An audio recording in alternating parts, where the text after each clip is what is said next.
A woman was about to descend from a 3,000-meter-high signal tower when, just as she stepped onto the ladder, the screws suddenly came loose. In an instant, the ladder detached from the iron tower. Luckily, she was wearing a safety harness, with the other end of the rope connected to her best friend's thigh at the top of the tower. To rescue her from the dizzying height, her friend used the iron pillar's strength to pull the rope up bit by bit, while she cooperated by climbing up. Finally, after exhausting all their energy, she grabbed onto the remaining ladder, which was less than a meter long, temporarily escaping the life-threatening danger. But now, they faced an even bigger problem. With the ladder gone, how were they supposed to get down? Due to the high altitude, their cell phones couldn't receive any signal. However, her friend had a bold idea. She took off her bra, stuffed it into her shoe as padding, quickly typed out a distress message, put her phone in the shoe, and then threw the shoe down. This way, the phone could reach the ground safely, and there was a chance that the message could be successfully sent. Before the phone displayed message sending failed upon receiving a signal on the ground. But even after waiting until the next day,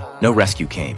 After being thirsty for a day, their skin had already started to crack. Her friend decided to take matters into her own hands to survive. They had a drone in their backpack, but because of the ladder breaking earlier, the backpack had fallen from her onto the satellite pot below. Her friend prepared to go down and retrieve it, which was obviously a crazy move. One misstep, and she'd be smashed to pieces. Without the ladder, she instantly lost her support, and her body was left dangling in midair. But with her excellent rock climbing experience, she quickly regained her grip on the rope, placing her feet on the iron pillar and inching her way down. This distance of less than 10 meters took her an hour to complete. However, the rope was a bit too short, and no matter how much she stretched, she couldn't reach the backpack. Staring at the backpack that was so close yet so far, she decided to take a gamble. She unhooked the carabiner from her waist and gripped the end of the rope with one hand, allowing her body to descend a little further. But even then, there was still a small gap between her and the backpack. Suspended in midair, she had no way back. With a forceful kick against the pillar, she swung her body through the air. Then, seizing the right moment, she leaped, successfully landing on the satellite pot. So,